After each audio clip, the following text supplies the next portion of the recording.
Bonifacio Day, matahimik na ipinagdiwang sa buong Pangasinan. Iba't ibang LGU nag-alay naman ng bulaklak sa bantayog ni Gat Andres Bonifacio. Itali na balita mula kay Freddy Pardo, Aris 38. Masantos siya kabasan, i-check sa ating mga kababayan dyan sa Pangasinan, Freddy.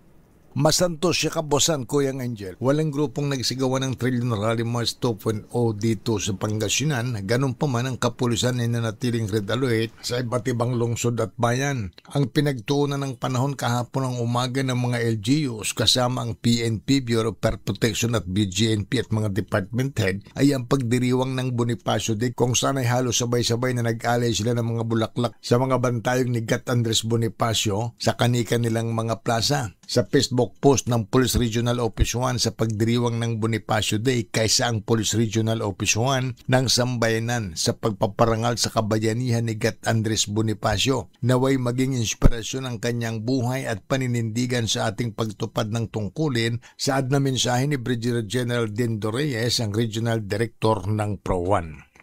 Mula sa Action Radio Pangasinan, ito si Freddy Pahardo, Aris 38, nag-uulat para sa DCRH, una sa Pilipinas, una sa Pilipino. Maraming salamat, Freddy.